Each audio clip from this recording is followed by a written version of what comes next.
അമ്മയെ തല്ലിയാലും രണ്ട് വിഭാഗം ഉണ്ടാവും. ആ അമ്മയെ തല്ലിയത് അവർക്കത് വേണ്ടിയിട്ടാണ് എന്ന് പറയുന്നവരുണ്ട്. അയ്യോ മോശം, അതുണ്ടാവും എന്തായാലും. അത് അതിന്റെ വഴിക്കങ്ങ് പോവും. ഒരുപാട് നമ്മൾ മൈൻഡ് ചെയ്യണ്ട. ഓക്കെ ചേച്ചി, മനസ്സിലായി. ഇപ്പൊ നമ്മുടെ ലൈഫിൽ ചേച്ചിക്ക് പേഴ്സണലി തോന്നുന്നുണ്ടോ ചേച്ചിയുടെ ലൈഫിൽ ഒരു തിരിച്ചടി കിട്ടാനായിട്ട് ബിഗ് ബോസ് ആയിരുന്നു ഒരു മെയിൻ കാരണം എന്ന്? ബിഗ് ബോസ് എന്ന് പറയാൻ പറ്റില്ല. ഇല്ല, ഇത് ചില കാര്യങ്ങൾ സംഭവിക്കേണ്ടതായിരുന്നു. അതിപ്പോ അതിനകത്ത് ഒത്തിരി കാരണങ്ങളുണ്ട്. ഞാൻ മുന്നേ പറഞ്ഞു, ഇപ്പൊ ഒരു ഫാമിലി ലൈഫിന്റെ കാര്യമാണല്ലോ ഇപ്പൊ നിങ്ങൾ ചോദിച്ചത്. അത് ഡയറക്ട്ലി ചോദിച്ചതേ ഉള്ളൂ, മനസ്സിലായി എനിക്ക്.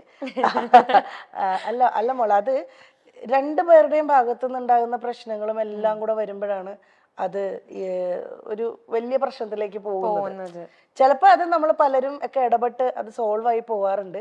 ചിലത് അങ്ങനെ ആവാറില്ല. ഈ എരുതിയിൽ എണ്ണ ഒഴിക്കുന്ന പോലെ ചിലപ്പോ അങ്ങ് ആളി കത്തും. പിന്നെ ഒരു സ്റ്റേജ് എത്തുമ്പോഴായിരിക്കും അയ്യോ ഇതൊന്നും വേണ്ടിയിരുന്നില്ല എന്നും തോന്നും. പക്ഷെ അപ്പത്തേക്കിനും ചിലപ്പോൾ സമയം കഴിഞ്ഞു പോയിട്ടുണ്ടാവും രണ്ടുപേരുടെ ഭാഗത്തു നിന്നും.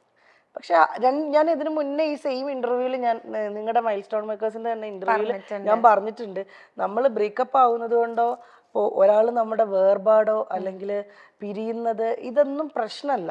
നമുക്ക് പറ്റുന്നില്ലെങ്കിൽ നമുക്ക് വേണ്ടാന്ന് വെക്കാം. പക്ഷെ അതിൽ നിന്ന് നമ്മൾ റിക്കവർ ചെയ്ത് നമ്മൾ മുന്നേക്ക് പോവാൻ പറ്റണം. അവിടെ തന്നെ സ്റ്റക്കായി നിൽക്കുമ്പോഴായി പ്രശ്നം വരുന്നത്. ഇത് നമുക്കിത് പറയാൻ ഭയങ്കര എളുപ്പമാണ്, അനുഭവിക്കുന്നവർക്കാണ് അതിൽ നിന്ന് പുറത്തേക്ക് വരാൻ പാടി. ഇപ്പൊ ഞാനെന്നല്ല, ഞാൻ എല്ലാവരുടെ കാര്യം പറഞ്ഞതാ.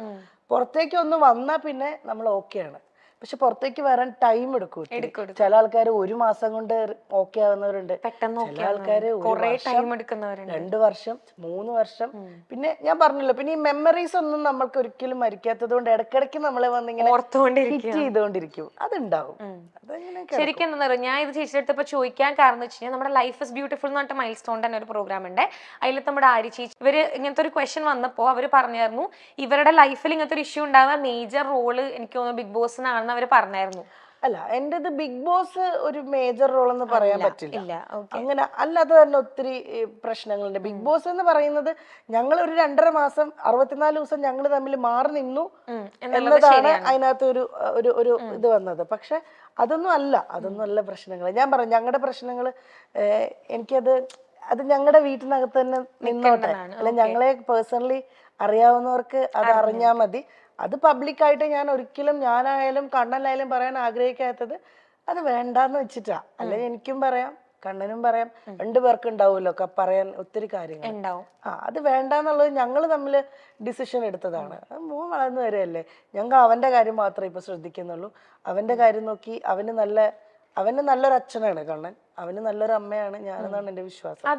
അപ്പൊ അങ്ങനെ അങ്ങ് പോട്ടെ, അവന് ഹാപ്പിയാണ്. അവന്റെ ടീച്ചേഴ്സ് പറയാറുണ്ട് അവിടെ സിംഗിൾ മദേഴ്സ് ഉണ്ട്, അച്ഛന്റെ കൂടെ മാത്രം ഉള്ള കുട്ടികളുണ്ട്.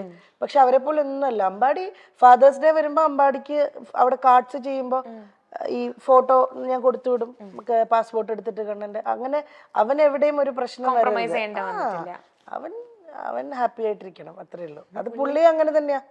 എന്തായാലും മോനെ വിളിക്കും, പറ്റുന്ന പോലെയൊക്കെ വീഡിയോ കോളിൽ ചെയ്ത് സംസാരിക്കും. അവന് ഫോണുണ്ട്, അവന്റെ ഫോണിൽ വിളിക്കും. ചിലപ്പം ഈ കളിയുടെ കൂടുതൽ കൊണ്ട് ഫോൺ എടുക്കത്തില്ല, വേഗം കട്ട് ചെയ്തിട്ട് പോകും. അതിപ്പോ എന്റെ അടുത്തുനിന്ന് ഷൂട്ടിങ്ങിന് ആളിവൻ പോയാലും കിട്ടാൻ വലിയ പാടാ. ലൈനില് വലിയ നടനായി പോകും. ഇവിടുന്ന് പോയാ കഴിഞ്ഞാ ജിജിയമ്മയൊക്കെ കൊണ്ടുപോകുന്നത് എനിക്ക് ഷൂട്ടല്ല എന്തെങ്കിലും തിരക്കുണ്ടെങ്കിൽ. അപ്പത്തേക്കിനും വിളിച്ചാ വരെ പോലും ഇല്ല. പിന്നെ ആ ലോകത്തിലാ. പിന്നെ രാത്രിയിലൊക്കെ അമ്മ ഷൂട്ടിങ് ഉറക്കം വരുന്നത് ഭയങ്കര സംഭവമാണ്. ചേച്ചി പോവാറുണ്ട് അവന്റെ കൂടെ? വല്ലപ്പോഴും ഒക്കെ പോവാറുണ്ട്. പക്ഷെ കണ്ടിന്യൂസ് നിക്കത്തില്ല ഞാൻ.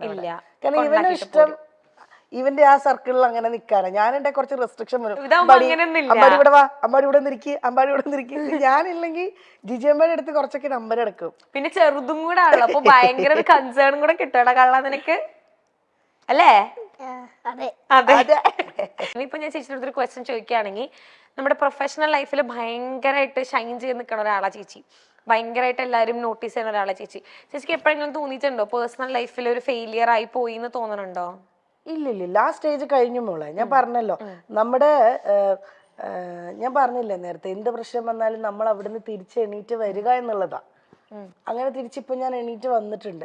പിന്നെ അത് ഫെയിലിയർ ആയിന്ന് തോന്നാൻ ഇപ്പൊ ഫാമിലി ലൈഫ് ഇല്ല എന്ന് പറയുന്ന ഒരു ഹസ്ബൻഡ് വൈഫ് അങ്ങനെ ഒരു റിലേഷൻ ഇല്ല എന്നൊഴിച്ച് എൻ്റെ കൂടെ എനിക്ക് മോനുണ്ട്, എനിക്ക് ഫാമിലി എന്ന് പറയാൻ എനിക്ക് മോനുണ്ട്, എന്നെ അങ്ങനെ സ്നേഹിക്കുന്ന കുറേ സുഹൃത്തുക്കളുണ്ട്, എൻ്റെ കൂടെ കൈപിടിച്ച് നിൽക്കാൻ എന്നെ ഉറപ്പായിട്ടും എൻ്റെ ബന്ധുക്കളൊക്കെ പണ്ടത്തെക്കാളും അവരെല്ലാവരുമായിട്ട് ഞാൻ കുറെ കൂടെ അറ്റാച്ച്ഡ് ആയി. ഇപ്പോൾ ബിഗ് ബോസിന്റെ സമയങ്ങളിലേക്കാളും ഒക്കെ എൻ്റെ ബന്ധുക്കളെല്ലാവരുമായിട്ടും വരലുണ്ട്.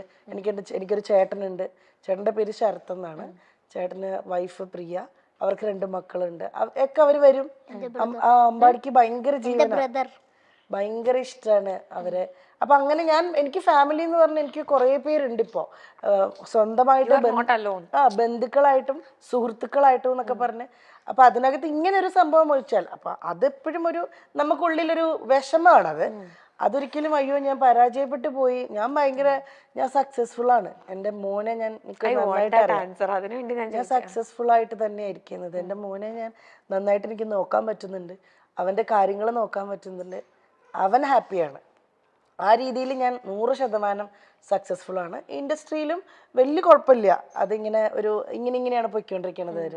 കയറി ഇറങ്ങി അത് ഞാൻ പറഞ്ഞ ഒരു ബ്രേക്ക് ത്രൂ കിട്ടുന്നവരെ നമ്മൾ ക്ഷമിക്കുക, വെയിറ്റ് ചെയ്യാന്നേ ഉള്ളൂ. ആ വെയിറ്റ് ചെയ്യണം, ബാക്കിലോട്ട് പോവാതെ, അത്രേ ഉള്ളൂ.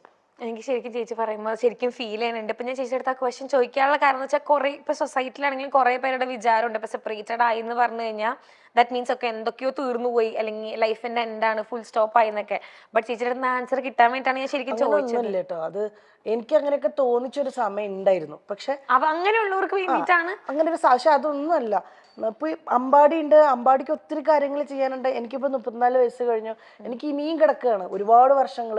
നല്ല ഒത്തിരി കാര്യങ്ങൾ ചെയ്യാൻ, ഒത്തിരി സിനിമകൾ ചെയ്യാൻ, അല്ലെങ്കിൽ ഒത്തിരി എന്തെങ്കിലുമൊക്കെ ബിസിനസ് കാര്യങ്ങൾ ചെയ്യാൻ ഒക്കെ ഇനിയും കിടക്കുകയാണ്. നമുക്കൊന്നും ആരും എവിടെയും പരാജയപ്പെട്ടു പോകുന്നില്ല. ദൈവം അനുഗ്രഹിച്ച് നമുക്ക് വേറെ അസുഖങ്ങളോ പ്രശ്നങ്ങളോ ഇല്ല. ലൈഫിൽ ഏറ്റവും വലിയ പ്രശ്നം എന്ന് വെച്ച് കഴിഞ്ഞാൽ ഭയങ്കരമായ രോഗങ്ങൾ പിടിപെടുന്നതാണ്. അതൊന്നും ഇല്ലാത്തടത്തോളം ഞാനും എൻ്റെ ഫാമിലിയും അല്ല എന്നെ ഞാനും ചുറ്റിപ്പെടുന്ന ആൾക്കാരെല്ലാവരും ഹാപ്പിയാണ്. രോഗങ്ങൾ ആർക്കും വരാതിരിക്കട്ടെ, അതെ, ഹെൽത്തി ആയിട്ടിരിക്കട്ടെ. ആ രോഗങ്ങൾ വന്നാൽ അത് ക്യൂർ ആവട്ടെ, അല്ലാതെ വലിയ അസുഖങ്ങൾ വരാതിരിക്കട്ടെ. അങ്ങനെയുള്ള ആൾക്കാർ നമ്മുടെ ചുറ്റിനും ഉണ്ട്. അതൊക്കെ വെച്ച് നോക്കുമ്പം ഒത്തിരി ഭാഗ്യം ചെയ്ത ആൾക്കാരാണ് ഞാനും മോനും എൻ്റെ കൂടെ ഉള്ളവരും എല്ലാവരും. അപ്പൊ അതുകൊണ്ട് അങ്ങനെ പരാജയം എന്നൊരു സാധനം, അങ്ങനെ ഒരു തോന്നലില്ല. ഞാൻ നല്ല ഹാപ്പിയാണ്. ഞാൻ ഭയങ്കര സ്ട്രോങ് ആയിട്ടാണ് ഇപ്പൊ ഉള്ളത്. പിന്നെ സംടൈംസ് ചില ദിവസങ്ങൾ നമുക്ക് നല്ലതായിരിക്കും. എല്ലാ ദിവസവും എനിക്ക് സന്തോഷം തന്നു കഴിഞ്ഞാല് അത് ശരിയാകത്തില്ലല്ലോ. എല്ലാപ്പോഴും ഒന്ന് നമുക്ക് ചില ദിവസങ്ങൾ ഭയങ്കര ഡൗൺ ആയിരിക്കും ഞാൻ. പക്ഷെ ആ ഡൗണിൽ തന്നെ നിൽക്കില്ല ഞാൻ. ഉറപ്പായിട്ട് വന്ന് ഒരു ഉച്ച വരെ ചിലപ്പോൾ ഭയങ്കര ഡൗൺ ആയിരിക്കും. ഉച്ച കഴിയുമ്പോൾ ഞാൻ ഓക്കെ ആവും. അത് ചിലപ്പോൾ അമ്പാടി വരുമ്പോഴായിരിക്കും ഞാൻ എപ്പോൾ വിഷമിച്ചാലും അമ്പാടി എപ്പോഴും ചോദിക്കും എന്നോട്, അറിയോ ഓക്കെ അമ്മ, ചോദിക്കാറുണ്ട് അമ്പാടി. അതും അതിലിപ്പോ എനിക്ക് വേറെ ഒന്നുമില്ല. 7 വയസ്സായ എൻ്റെ മോൻ എന്നോട് ഇപ്പൊ ചോദിക്കുന്നെങ്കിൽ എനിക്ക് നല്ല ഉറപ്പാണ് മുന്നോട്ടുള്ള എൻ്റെ യാത്രയിൽ ഇങ്ങനെ എനിക്ക് എപ്പോഴും ഇങ്ങനെ പിടിച്ചോണ്ട് എൻ്റെ കൂടെ നിങ്ങൾ പരസ്പരം അങ്ങോട്ടും ഇങ്ങോട്ടും. അവനോട് ഇപ്പോ ഈ സെക്കൻഡ് വരെ എല്ലാ കാര്യങ്ങളും അവൻ എന്നോട് വന്ന് പറയും, ഞാനും പറയും. നല്ല കുട്ടിയാണ് അമ്പാടി. അത് നോർമൽ ഒരിടത്ത് സ്കൂളിലാണെങ്കിലും ടീച്ചേഴ്സ് ആണെങ്കിലും എല്ലാവരും നല്ലത് മാത്രമേ മോനെ പറ്റി പറയുന്നുള്ളൂ. ഞാനിപ്പോ കുറച്ചു നേരം കണ്ടുള്ളെങ്കിലും ഭയങ്കര മെച്ചോർഡാണ്. അതേ ടൈം അവൻ ഭയങ്കര ഇന്നസെന്റും ആണ്, ഭയങ്കര കുറുമ്പാണ്. പക്ഷെ അതൊക്കെ രസാവണ്ടേ. ചേച്ചി ശരിക്കും ആഗ്രഹിക്കണുണ്ടോ ഇപ്പം കണ്ണേട്ടൻ തിരിച്ചു വന്നായിരുന്നെങ്കിൽ? ഈ പെങ്കൊച്ചിനെ കൊണ്ട് ഞാൻ തോറ്റല്ലോ. ഇത് ശരിക്കും മമ്മിയും കണ്ണേട്ടനാണോ? ഞാൻ പറഞ്ഞില്ല, ചിലത് നമ്മള് വേണ്ടാന്ന് നമ്മളിപ്പോ വെച്ചിരിക്കല്ലേ. നാളെ ഇനി എന്താവുമെന്ന് എനിക്ക് അറിയില്ല, നോക്കാം. മിനി സ്ക്രീൻ ആരാധകരെ ഏറെ ഞെട്ടിച്ച ഒരു വാർത്തയാണ് നടി വീണ നായരുടെ വിവാഹമോചനം. കുറച്ചു ദിവസങ്ങൾക്ക് മുൻപാണ് വീണ നായരും ഭർത്താവ് സ്വാതി സുരേഷും, അതായത് RJ അമനും ഔദ്യോഗികമായി വിവാഹമോചിതരായത്. കുടുംബ കോടതിയിലെത്തിയാണ് വിവാഹമോചനത്തിന്റെ അവസാന നടപടികൾ ഇരുവരും പൂർത്തിയാക്കിയത്. 2014 വീണ നായരും RJ അമൻ ഭൈമി എന്ന സ്വാതി സുരേഷും വിവാഹിതരായത്.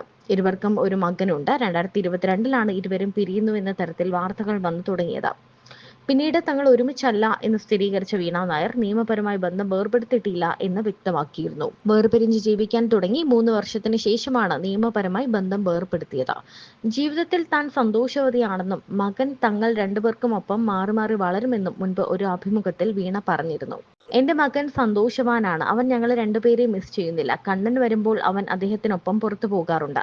അവൻ അച്ഛന്റെ സ്നേഹം കിട്ടുന്നുണ്ട്. എനിക്കൊരമ്മയുടെ സ്നേഹം മാത്രമേ കൊടുക്കാൻ പറ്റൂ.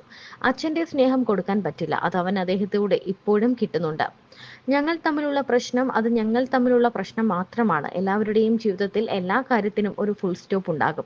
അതുപോലെ ഫുൾ സ്റ്റോപ്പ് ഇക്കാര്യത്തിലും ഉണ്ടാകും. അതങ്ങനെയാണ് എന്നുള്ളത് വൈകാതെ അറിയിക്കും. ബിഗ് ബോസ് ദാമ്പത്യത്തെ ബാധിച്ചു എന്ന തരത്തിലുള്ള വാർത്തകളൊക്കെ വീണ നിഷേധിച്ചു. ഒരു ഷോ കാരണമൊന്നും തകരുന്നതല്ല ഒരു കുടുംബം. അത് കുറേ നാളുകളായുള്ള യാത്രകൾ കൊണ്ട് സംഭവിക്കുന്നതാണ്. ബിഗ് ബോസ് കാരണം തന്റെയും മഞ്ജു പത്രോസിന്റെയും ഒക്കെ കുടുംബം തകർന്നുവെന്ന് പല കമന്റുകളും കണ്ടിരുന്നു. അതങ്ങനെയല്ല എന്നും വീണ പറയുന്നു. മിനി സ്ക്രീൻ പരമ്പരകളിലൂടെ അഭിനയ ലോകത്തേക്ക് എത്തിയതാണ് വീണ നായർ. പിന്നീട് ഒരു ഹാസ്യ നടി എന്ന രീതിയിലും ശ്രദ്ധിക്കപ്പെട്ടു. പിന്നീട് സിനിമകളിലും വീണ സജീവമായി. വെള്ളിമൂങ്ങയിലെ കഥാപാത്രവും ഏറെ ശ്രദ്ധ നേടിയിരുന്നു.